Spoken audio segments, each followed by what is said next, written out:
Chat Podcast, the weekly podcast of MinnesotaVikingsChat.com, featuring me, your host, David Erickson, and with me today, Rick Birmingham from Minneapolis. Hey, Rick. Hello. And Adrian Perryman is not with us this week, so it's a Rick and I solo, or duo, I guess. The NFL draft starts on April 25 and goes, I think, 3 days this year. So for the next few weeks, we'll be discussing potential picks for the Vikings in their areas of need. And, of course, the Vikings, one area of need is glaring need is receiver. And so the Vikings have 11 picks, 2 in the first round. They have the flexibility to make some deals to move up. And one of the huge names of receivers in this year's draft is Tavon Austin. Pretty exciting receiver out of West Virginia. Is 5'8", 174 pounds, 30-inch arm length, 9 1/8-inch hands. Runs a 4.3 40, very quick. So, Rick, what are your thoughts on Tavon Austin? He's wonderful. He sounds like the best replacement for Percy Harvin. He's small, but he hasn't seemed to have gotten hurt. I suspect, in just watching the videos, not being an expert, he runs out of bounds a lot. I'm not sure he's going to make it out of bounds in the NFL every time. He's probably going to have to lower his shoulder and get hit more than he did. I thought Reggie Bush was always going to get hurt because he was too small. Reggie Bush has been okay. He's not Reggie Bush by any stretch of the imagination, but for me, I don't know that he's worth both first rounders because I think we'll get 2 starters out of that, and he'd be wonderful. But I don't know. If we move up that far, I'd be real tempted to try and get a middle linebacker who hasn't been to Notre Dame. So, nudge, nudge, say no more. I mean, if you want to replace Percy Harvin, that's the guy to go get. And you're going to have to trade up to get him because he's not going to fall to 23. No. So, I don't know. He's a fascinating prospect. He's super fast. He completely destroys defenders' angles. He outruns entire defenses. 4 tools. He's a threat at receiver. He's a threat as a running back. He runs out of the backfield. So he's Percy in that way. He's a kick returner, dynamic kick returner, Percy in that way, and we've got a big hole there. Yes, we do. He's a punt returner, a dynamic punt returner, which Percy did not do. And he's a lot like Devin Hester when Devin Hester was at his prime in punt return game. Stop, start, feint, superb, quick burst, and just accelerate through a hole and take it to the house. And he's definitely a threat to take it to the house on any given play. But again, 174 pounds, 5'8". He's not the size you want for an NFL player. But you'd think that with his speed, he's 4.3 speed, he just does not get hit a lot. And it might change in the NFL. There's a lot faster players in the NFL, and like you said, he might have to take some hits. And I didn't see that a lot in the film we saw of him. So college is very different in that regard. Yeah. I think for all of our podcasts, we should distinguish between acceleration speed and top speed. I think he's definitely a guy who's got acceleration speed. He obviously is very, very fast. I don't know that he's got top speed. I feel like when we play, there's a big difference. Guys who can accelerate, it does have a huge impact, but there is a difference. You also can, if you're running deep routes and things like that, a guy with top speed can do that. Yeah. We would use him for a lot of short yardage stuff, which would probably be a good fit. It has yet to be determined if he can, break away from an NFL cornerback and, get a quick slant and stuff like that, because that would obviously be very different for him than what he's been doing. But it's super fun to think about. He's got really good field awareness too. So he seems to have the vision of understanding. I've got this guy. I'm going to juke this guy out. I'm looking at the next guy and the next guy where I need to go on the field to take it to the next level. So I mean, if the Vikings do move up and pick him, it'd definitely be another playmaker on the offense. But we still got a big hole at the number 1 receiver because Greg Jennings is he's a stopgap. He is a slot receiver that can play outside. So we still need that number one receiver on the outside. So it would be interesting, but I suspect we're going to take more than one receiver in this draft anyway. Exactly, for sure. But also I would throw in one negative for him. Not that it's really a problem with his game, but that it might be an advantage to some of the other guys, is that any wide receiver drafted by the Vikings is going to be asked to run block a lot. Right. And it's not that 174-pound guy, not that Percy didn't do a wonderful job of blocking, but I can see where they might make themselves feel better. If you get a guy who's got another 30 or 40 pounds on him, you might get a little better blocking, and that might be more than half the job. Right. Yeah. No, that's a good point. And I think Percy was 185 or 195 maybe. Yeah. And he blocked wonderfully. And he blew people up, and you're not going to see that out of Tavon Austin. Yeah. Although I did go look at the blocking, and he was very good. I thought it was good what I saw. Good. So we should point out that we have links on the website for highlights and profiles of all these players we're talking about. So MinnesotaVikingsChat.com. We'll put links in the show notes as well, so you can find them there. So you can check out the video for yourself. So next up is Cordero. Thank you. Cordero Patterson, Tennessee. 6'2", 216 pounds. That would be nice. Maybe. 31 and 33/4 inch arm length, 9-inch hands, 4.42 40-yard dash. So what I've watched of my impressions are great body control, catches away from his body, just plucks it out of the air. He's got a long stride in the open field. He can break tackles. He can make the defenders miss.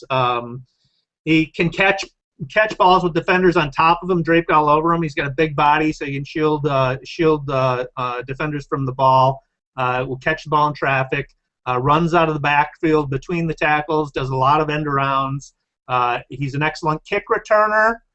Returns punts as well. I didn't see as much of how well he does on punts, so I'm not sure. 27-yard average between the two. Whoa! It's ridiculous. Right. I don't know if that's the competition, but Nice. 1,900 all-purpose yards. So Wow. in 1 year. So just 1 year at high-level competition, 5 touchdowns. The other important thing to note is he had a 37-inch vertical. Yeah. They didn't throw high to him. I didn't find videos of him doing a bunch of jumping, but that's fascinating as a team that doesn't do so well throwing in the red zone. He does seem to have all the tools that you would need for that play. He's big. He's got a wide radius. Mm-hmm. He's vertical. He did play running back a little bit too, which is interesting. But again, it was all in 1 year, so you don't know how teams would have reacted in the second year. And also, I went looking for negatives on him because I was liking him a lot. He did have some brutal drops. So one where he's just running down the sideline wide open and just that's tough.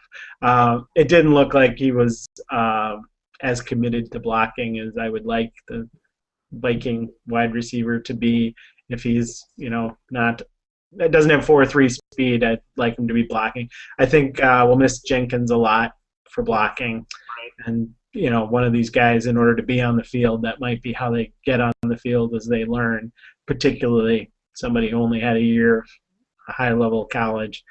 It looked like his hands were inconsistent. And one thing I read, I think was on the NFL page, was they were talking about he just doesn't have a ton of experience when he gets hand blocked, and they just didn't know how well he was going to do getting off.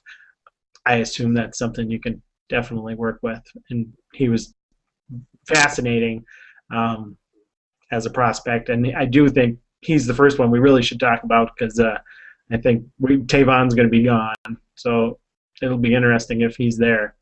I suspect we'll get him. The profiles that I read on Patterson is consistently pointed out his rawness, and his inability, his lack of interest maybe in blocking. So that's that's a red flag with the Vikings if he's not interested in blocking. He can be coached up, but he's got to want to do it. And I'm just guessing, but he would look like more to me like a guy with a better top speed, down the field speed, as opposed to acceleration. He obviously isn't anywhere near as quick as Tavon is, but we need somebody to run down the sideline and stretch things, and who can jump. And he certainly seems to have those two qualities if he can get off of being jammed at the line. Yep. No, I think he is the prototypical number one wideout that you want to develop, and I think it's a good pick for the Vikings if you're comfortable with the rawness of his game and sort of some of the negatives that he. I told you to turn off your phone. There goes mine, Rick. Next week it'll be mine that rings. So. But he's got 4.42 speed. He's got really fluid motion, so it's sort of deceptive how fast he is in the open field. When he's doing fly routes, then he can lull defenses to sleep if he's savvy enough to run routes that way, and he doesn't have to be. We don't have to demand him to be the number one guy right away because we got Greg Jennings to do that. So you can help him develop, have a deep threat on the field, and groom him to be the number one guy in 2 or 3 years. So, yeah, I think it's a pretty good pick. The question is, again, is he going to be around by the time we pick at 23? Right. He could be, because he does have some question marks. I do, and I would highly recommend anybody to watch the links below. If you're watching the games that he's playing in Tennessee, you're getting a good slice of what he actually did, because he only had 46 catches. You will see what the guy looks like and how he looks. Yeah, good point on that. And also, I'd also point out that when you're watching the highlights of these guys, look for video that is of an entire game or a half a game or most of his game rather than just the highlights, because the highlights, that's what you're getting, all his great stuff. You want to see his whole game and how the passes he drops and that. So look for extended clips of a given game that will give you a better idea of what his game's like. So maybe Cordarrelle. Damn it, man, Rick. You'll learn it if we draft him. It won't matter if we don't. That's right. Number 3 on our list is DeAndre Hopkins. So Hopkins comes out of Clemson. He's 6'1", 214 pounds, 33 3/8 arm length, 10-inch hands, good big hands. Runs a 4.57 40-yard dash, not as fast as the other two, but fast enough. Rick, what'd you think of Hopkins? Best hands of the bunch, I thought, in just watching, not because they were large hands. I just thought, he was probably suited for outside, which is probably what we're looking for. But he's not going to be the burner down the sideline. He's considerably slower than Tavon. I don't know. I suspect he's, well, at least when I was originally reading it, I'm thinking that's the kind of guy you wait for a second round to try and get. But then you look at the folks that are in this list, and there's probably 5 or 6 of them that they really want to get one of them, and maybe they'd have to. An advantage, he obviously is a good route runner, and we don't have the most precise quarterback. It would be good to have a guy with good hands. On those when we roll right, as we do a lot, and sometimes roll left, the receiver coming across is going to have to catch those low balls from Ponder, and could really help him out a lot if he could catch those for 8 yards or 10 yards or 15 yards, whatever it is. He also was a punt returner. That was interesting. He had 200 catches, so he had considerably more experience. I thought the video I recommended was from the Vikings world. I thought he or she, I guess, I don't know, did a really good job of putting together a video on him that's on your list. Yeah, they do a great job at Vikings World. I've been impressed with their highlight clips, and get a chance to check them out. Do so, because you never know how long those are going to last with the NFL policing YouTube. Yeah, I think I had a lot of the same impressions with DeAndre Hopkins. He can throw the ball too, which we should point out that Cordarrelle also can throw the ball. So that's a nice little added dimension to the game that we haven't seen. Sidney Rice all over again. Right. But with DeAndre Hopkins, he's sort of a Sidney Rice type of player in build and speed, because Sidney was not a burner. But if he's got the same type of game, he can get downfield and out jump a guy for a ball. Yeah, that's Patterson to me though, with the 37-inch vertical. Yeah. No, but he does seem to have Hopkins does seem to have the ability to outmuscle guys for the ball. He can catch the ball in traffic. He's said to be a good route runner and a physical blocker, which are two assets definitely in our offense. But also he seems to be more of a possession receiver than deep threat. So I don't know if you're getting a number one receiver with him. He's Jenkins to me. Yeah. But, yeah. So, but he's a lot of people have the Vikings taking Hopkins with the 23rd pick. So there's a lot of people. We have open spots. They can definitely play some of these guys. Yeah. So next guy on our list is Keenan Allen. Keenan is from Cal, 6'2", 206 pounds, 32 3/4 inch arm length, 10-inch hands. This was a fascinating player to evaluate for me because his quarterback was awful. His quarterback was inconsistent and inaccurate, and you could tell that Allen was frustrated as hell. And there's a relationship between him and his quarterback that goes beyond that. It's his brother, so you can show that frustration. But he's got good hands. He seems to run good routes. He definitely fights for the ball because he has to, because the ball is so often not on mark with him. He'll catch it in traffic. He adjusts great to poorly thrown balls. Is comfortable playing that way, which is probably all assets for the Vikings. But it's hard to tell what he could be if he had a good quarterback, right? Right. What were your impressions? Had a 98 catch season, so again he's got a lot more experience. It seemed like they ran a lot of slants. We certainly, we forgot about it for half the year last year, but we do have slants and could try and run them. I don't know. He certainly wasn't incredibly fast, and he had a couple injuries. But maybe that's how a guy falls to us later. If he does fall and we end up picking him later. Used to be a defensive back, did kick returning. That was interesting.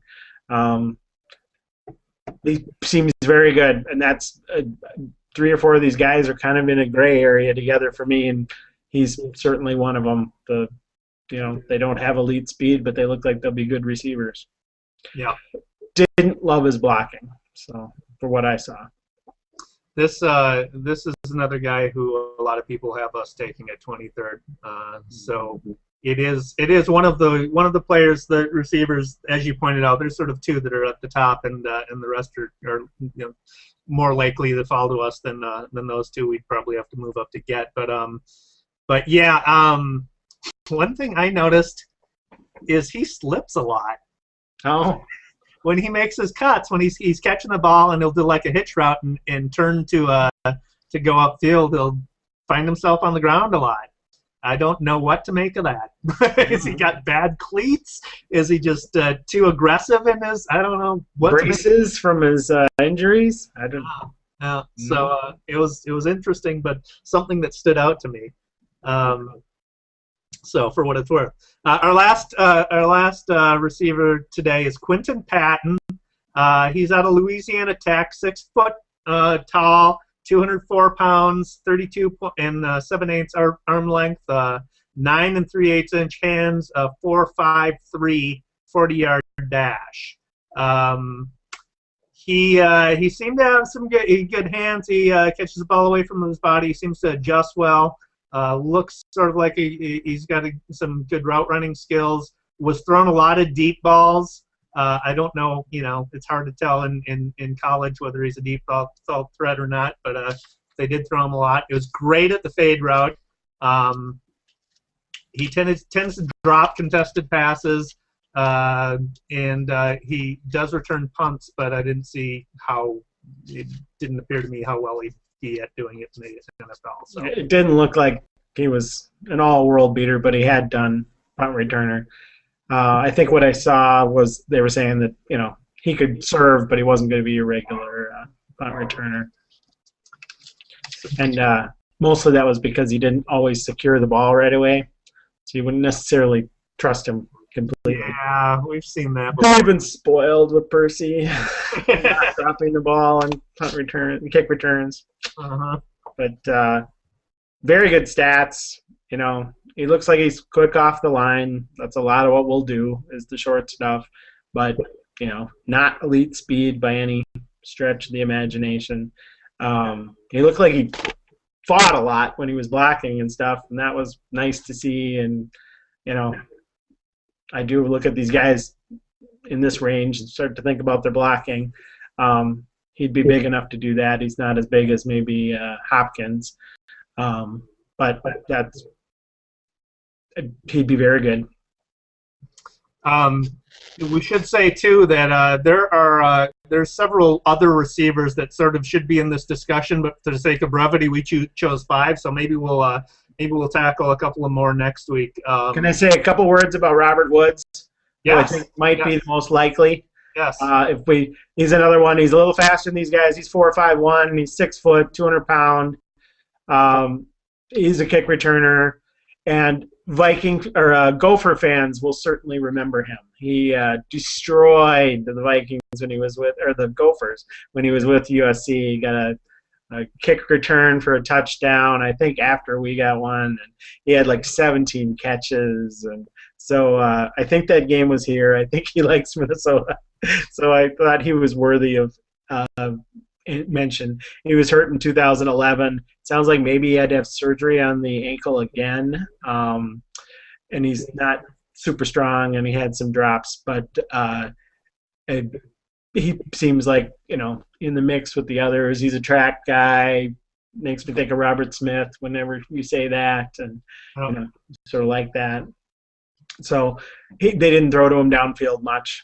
We probably wouldn't either. So he was intriguing, and football fans will probably remember him. All right. Well, I'll take a look at look at a few more receivers, and we'll tackle those next week. Quinton Patton, I should say, is probably a 2nd or 3rd round pick.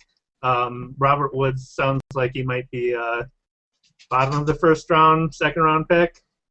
So what you're thinking? Yeah, I don't know. I didn't go look up that stuff because I think they always make it up anyway. It feels like not to trust any of that because there was always Troy Williamson, right? Exactly. I didn't see any Troy Williamson. That is totally what I look for too. Some guys blazing fast, dropping the ball, and we see enough of that in our football. So let's wrap this for this week. It's a good collection of receivers. We're gonna get one of these guys, if not 2. So we need to pay attention to this. We don't have to reach. We have plenty of needs. That's right. We do. If you're watching Vikings. So next week, I think we'll probably take a couple of more receivers, and let's look at the middle linebackers next week because that's a huge glaring hole. You can tell us how great Teo is going to be. He's happy. 4.8 speed or whatever. I saw something today that said that he's actually a little slower than Brinkley and smaller. I'm like, oh. Ouch. Yeah, run away. Anyway. I'm David Erickson, the host of this podcast, publisher of MinnesotaVikingsChat.com. Rick, what's going on in your world? Everybody should watch out for the nonprofit technology Enterprise Network, N10, is having a conference in Minneapolis this week. Wonderful for nonprofits and technology, communications, things like that. Great people, great organization. It'll be a lot of fun. Very good. Very good. What online is there? NTEN.org. Okay. Again, follow Minnesota Vikings Chat on Twitter at MN Vikings Chat. Use the Vikings Chat hashtag. You want to talk about the show? Vikings Chat hashtag. Like us on Facebook, please. Facebook.com, Minnesota Vikings Chat. And you can reach me at david@MinnesotaVikingsChat.com. That's a wrap. Till next week. Go Viking! Thanks for watching the Minnesota Vikings Chat podcast. So what do you think? Should the Vikings trade up and grab a Tavon Austin or a Cordero Patterson? Should they stand pat and wait for somebody to fall to them? Should they move back in the draft and pick somebody in the second or third rounds? Tell me what you think. Leave your choices in the comments below. If you like this podcast, make sure you like it and share it. Share the love, and obviously subscribe to this channel to make sure you don't miss any further future podcasts.